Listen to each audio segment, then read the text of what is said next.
আল্লাহ যখন খুশি হন তখন তার বান্দার বাড়িতে মেহমান পাঠান। আর আমরা তো মেহমান আপ্যায়নের জন্য প্রস্তুতি নিয়েই থাকি। হ্যালো এভরিওয়ান, আসসালামু আলাইকুম। মেহমান আসবে বাড়িতে, তাই এখানে হালকা নাস্তা পানির আয়োজন করা হয়েছে। ড্রিংকস বানানো হয়েছে।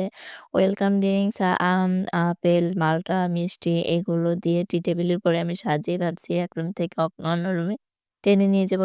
অবশেষে আমাকে রাগ করা হলো যে এইভাবে কি টেনে নিয়ে যায়। পরে আবার টেবিল থেকে নামিয়ে টেবিল উঁচু করে নিয়ে তারপর মেহমানদের জন্য তো হালকা পানি নাস্তা করা হলো। এরপর বিরিয়ানি রান্নার জন্য আয়োজন করা হয়েছে। বিরিয়ানি রান্না করা হবে আর রোস্ট করা হবে ঘরোয়াভাবে আরকি। কখনো তো আর হোটেলের মতো রান্না করা হয়নি। ঘরোয়াভাবে সবকিছু তৈরি করা হয়।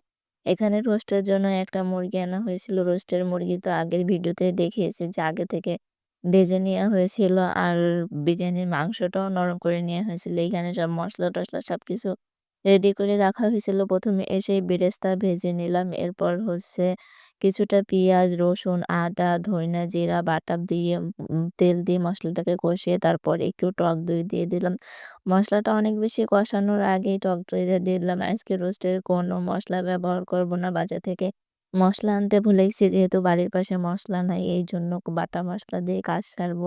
আর রোস্টে একটু স্বাদ বাড়ানোর জন্য চিনি তো দিতেই হবে। কারণ টক দইটা তো টক লাগে। এইজন্য একটু মিষ্টি দিলে রোস্টের স্বাদটা বেড়ে যায়। আর বেরেস্তা ভাজা হয়েছে।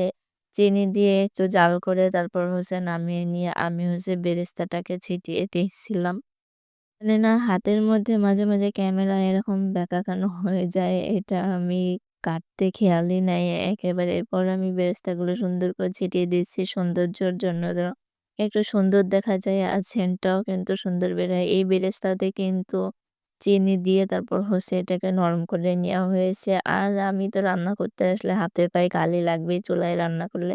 সে যে কেউ রান্না করুক না কেন। এখানে এবার রোস্ট করা হয়ে গেছে। এবার বিরিয়ানির জন্য এখানে সব রকমের মসলা বাটা হয়েছে। জিরা, আদা, ধনিয়া, পেঁয়াজ, তারপরে শুকনো মরিচ এগুলো দিয়ে একটু পানি দিয়ে গরুর মাংস যেহেতু এজন্য পানিতে দিয়েই মাংসটা পরে দেয়া হবে। আর এখানে আমি টক দইটা ফেটিয়ে নিচ্ছি। টক দই ফাটিয়ে না নিলে কিন্তু টক দইটা কেটে যায়। এজন্য ভালো করে ফেটিয়ে নিলাম। এরপর বিরিয়ানি মসলাও অর্ধেকটা দিয়ে দিলাম। চাল যেহেতু বেশি না, ৩ পোয়া পরিমাণ চাল আর মাংস ৩ পোয়া পরিমাণ মাংস, তো ডবল দেয়া লাগে কিন্তু অল্প মেহমান আসবে।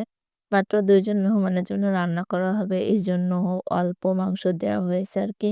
টক দইটা দিয়ে মাংসটাকে সুন্দর করে কষিয়ে নিই। আর এই বিরিয়ানির মাংস যখন কষাই এত সুন্দর সেন্ট আসে, খেতে ইচ্ছা করে শুধু আমার। আমার তো এই দেখে লোভ সামলানো খুব মুশকিল হয়ে যায়। আর আমি বরাবরের জন্য বিরিয়ানি রান্না করি আর যেকোনো মাংসই রান্না করি। আমার তো কষানো মাংস একটু খেতেই হবে। কিন্তু যেহেতু এটা আপুর রান্না ছিল তাই আমি আর কষানো মাংস উঠিয়ে খাইনি। নিজেরটা হলে ঠিকই খেয়ে নিতাম। এরপর আমি চালটাকে হাঁড়ির মধ্যে রেখে একটু বেছে নিচ্ছিলাম।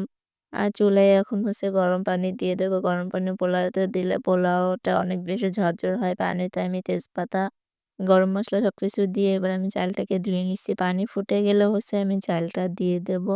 আর এই চাল দিতে যেয়ে কি হয়েছিল জানেন? সবকিছু কেমন জানি ভুলে যাচ্ছিলাম।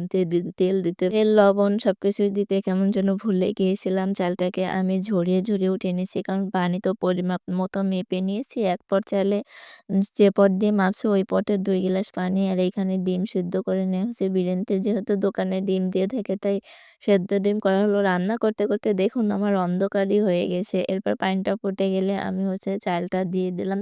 চালটা দিয়ে সুন্দর করে নেড়ে-চেড়ে দিলাম, না হলে নিচে লেগে যাবে। এজন্য ১ম এই নেড়ে না দিলে কিন্তু লেগে যাবে আরকি।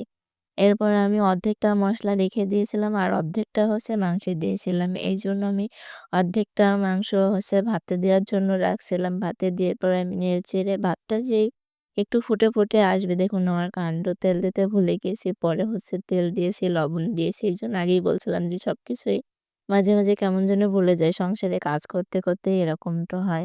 এরপর আমি মাংস মিশিয়ে নিলাম। এই পর্যন্তই শেষ কর